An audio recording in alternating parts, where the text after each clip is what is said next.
Oi, alunos, tudo bem? Hoje eu trouxe o tópico de regionalização do Brasil, né, com foco aí em ESA, para a gente poder entender um pouquinho aí sobre as questões relacionadas à divisão, ao processo de divisão regional que a gente teve do território brasileiro, tá?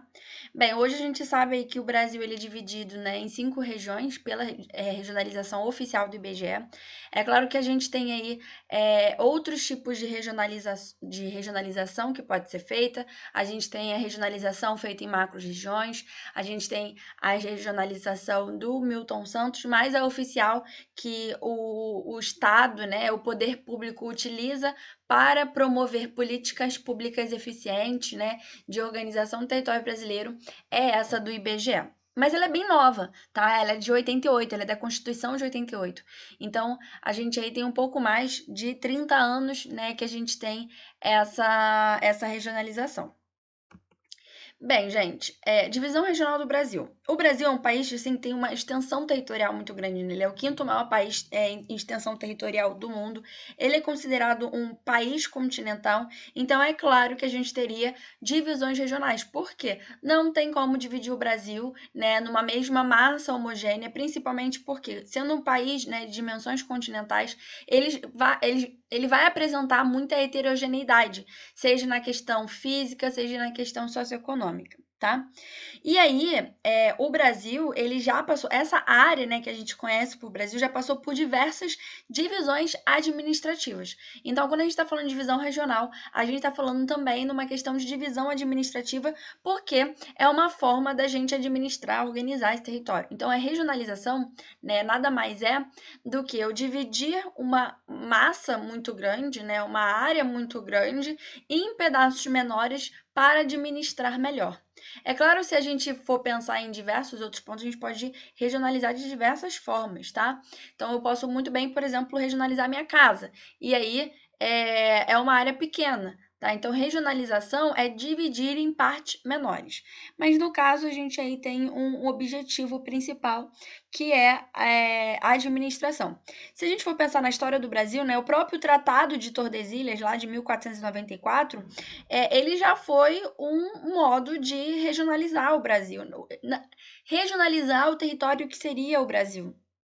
Regionalizar, né, essa área que corresponderia ao Brasil.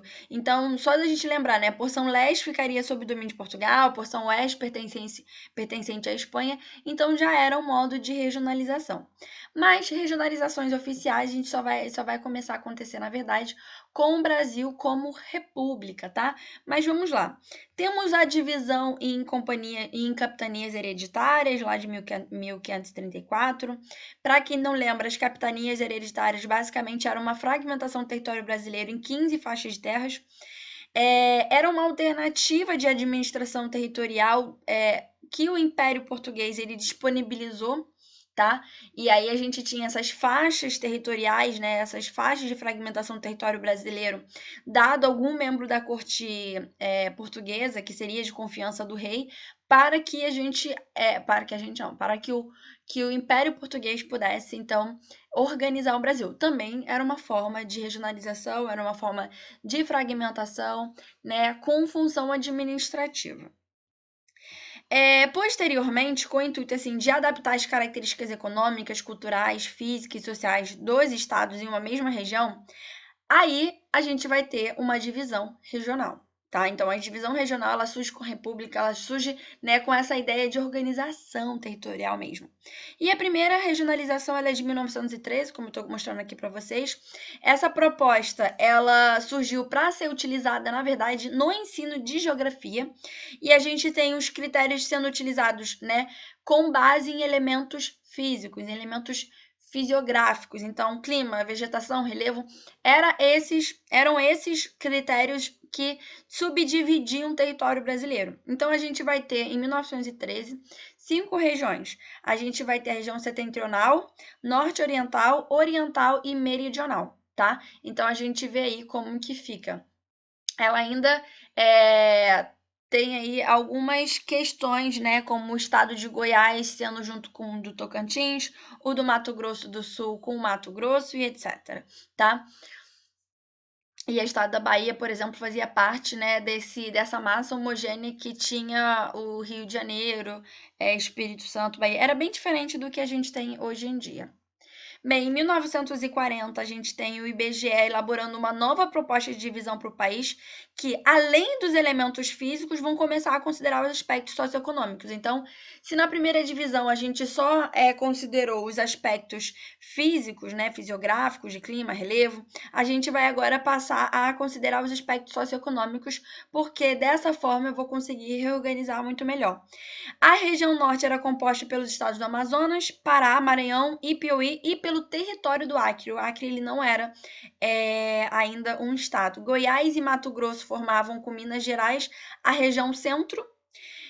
Bahia, Sergipe e Espírito Santo formavam a região leste. O Nordeste era composto por Ceará, Rio Grande do Norte, Pernambuco, Paraíba e Alagoas. Aí pelo mapa a gente consegue ver que Paraná, Santa Catarina, Rio Grande do Sul, São Paulo e Rio de Janeiro pertenciam à região sul, tá? Então aí era bem diferente também do que a gente tinha, ok? Gente, e aí as divisões regionais elas vão começar a mudar bastante de ano em ano. Por quê?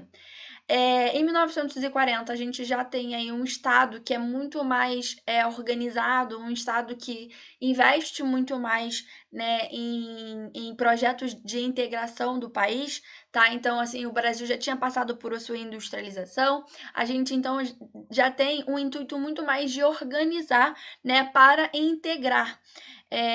A ideia, então, era conhecer o Brasil até mesmo para que ele funcionasse, né, de forma muito mais dinâmica. E aí, 5 anos depois, a gente tem uma nova regionalização. E aí, de acordo com essa regionalização estabelecida em 45, o Brasil vai passar a ter 7 regiões. A gente tem a região norte, nordeste ocidental, nordeste oriental, centro-oeste, leste setentrional, leste meridional e sul.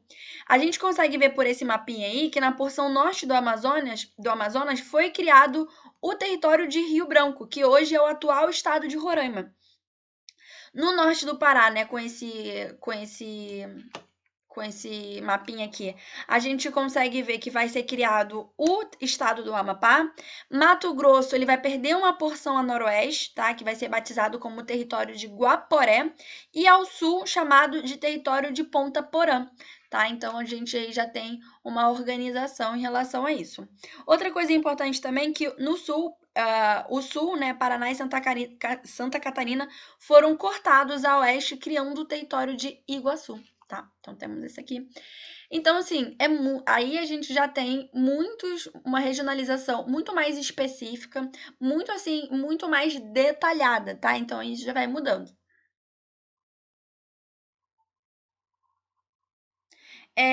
5 anos depois também, tá? Então aí, na verdade, 5 a 10 anos depois, em 1950, em 1960, já tem aí uma tentativa de nova reorganização.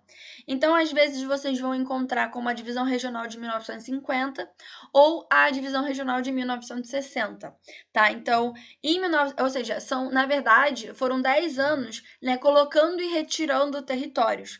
Em 1950, né, a gente vai ter Ponta Porã e Iguaçu sendo extintos. Os estados do Maranhão e do Piauí vão passar a integrar a região Nordeste.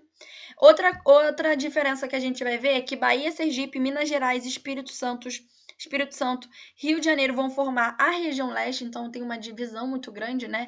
A gente vai reintroduzir esses estados aqui com a Bahia, né? E uma coisa muito importante de 1960, né, é que Brasília é criado, tá? Então aí o Distrito Federal ele aparece pela primeira vez, né? E aí a gente vai ter uma mudança muito drástica, né, no eixo de poder que a gente tem no Brasil. Então, o eixo de poder ele sai do Rio de Janeiro e a gente cria o Distrito Federal. Antes, o Distrito Federal ele pertencia ao Rio de Janeiro. Então, no Rio de Janeiro, a gente tinha uma configuração estadual, né? Uma configuração territorial muito diferente. Por exemplo, a gente tinha o estado da Guanabara e a gente tinha o estado da Guanabara que tinha como capital Niterói e a gente tinha o estado do Rio de Janeiro, que era o Distrito Federal. Então, na verdade, o Rio, hoje, como a gente tem, né, Brasília é o Distrito Federal, então é como se ele fosse uma área emancipada, né, do estado de Goiás, é uma área à parte, tá? É um território federal dentro de um estado, né, de um território federado também. Então, a configuração do Rio de Janeiro ela também é diferente. Por exemplo, a gente tinha do estado da Guanabara, né, que era o Rio de Janeiro, mas a gente tinha a capital Niterói. E aí a gente tinha a capital federal, né, o Distrito Federal que ficava no Rio de Janeiro. Então eu tinha um estado federal, né, dentro de um outro estado, né? A gente tinha um território federal dentro de um outro estado. Então a gente acaba mudando também a configuração do Rio de Janeiro. A gente vai extinguir o estado da Guanabara, formando o estado do Rio de Janeiro, com capital no Rio de Janeiro, com capital na cidade do Rio de Janeiro. E aí Niterói perde esse status de capital. Então, quando a gente está estudando até mesmo o Rio de Janeiro, a gente percebe nessa importância aí dessa divisão regional da década de 60, né? Porque a gente tem aí a mudança do polo de poder do Brasil. E aí, em 1962, o Acre ele se torna um estado autônomo e o território de Rio Branco recebe o nome de Roraima, tá? São as principais diferenciações que a gente tem aí na década de 50. Década de 50, década de 60. Tá? A divisão regional de 1970, a gente vai começar o Brasil vai começar a receber um desenho regional bem parecido com o que a gente tem hoje, tá? É claro que aí a gente tem Mato Grosso, né? Ainda com a junção de Mato Grosso do Sul, então é só um estado, é Mato Grosso. Tocantins ainda também não existe, então tá ali, Goiás é bem grande, Mato Grosso é um território também bem grande, né? Bem amplo. E aí, mas a gente já consegue perceber por esse mapa, que o desenho regional ele é bem parecido com o que a gente tem atualmente. Nessa divisão, a gente tem a criação da região Sudeste, né, que é composta pelo estado de São Paulo, Rio de Janeiro, Minas Gerais e Espírito Santo, e também parecido com o que a gente tem hoje. O Nordeste, ele vai receber a Bahia e Sergipe, e aí a gente consegue ver, né, todo o território de Goiás ainda não é dividido, ele pertencia ao Centro-Oeste. Mato Grosso vai ser dividido só alguns anos depois, tá? Então aí Mato Grosso do Sul só vai ser dividido pouco tempo depois. Então, deixei aqui para vocês algumas características importantes, tá? Bem, em 1988, né, a gente já tem a divisão regional que nós temos hoje. Então, ela é conhecida como a regionalização da década de 90. E a regionalização atual, ela é da década de 70, mas a gente tem uma adaptação em 1988, em virtude de algumas alterações que a Constituição fez, tá? Com as mudanças realizadas, né, nessa Constituição, a gente vai ter uma divisão regional que vai ser a que é estabelecida até os dias atuais, tá? O estado de Tocantins, ele é criado, né, após o desmembramento do norte de Goiás, e aí quando o Tocantins é criado, ele passa a pertencer à região norte. Então, antigamente ele pertencia à região centro-oeste, mas nesse desmembramento a gente tem o Tocantins indo para a região norte, tá? Outra coisa importante também é que a gente tem Roraima, Amapá e Rondônia tornando-se estados autônomos, tá? Fernando de Noronha também é uma questão importante, porque ele deixa de ser um estado federal, ele deixa de ser um território federado, né? E passa a ser incorporado ao estado de Pernambuco. Então, a última divisão regional que a gente tem é a regionalização da década de 90, né? Que é consequência direta aí da Constituição Federal de 88. Gente, vou deixar aí depois de exercícios para a gente ver, mas é importante para a gente aí marcar essa evolução, até mesmo uma evolução política, né, do Estado brasileiro em relação à administração do nosso território. Bem, espero ver vocês nos próximos vídeos e até a próxima.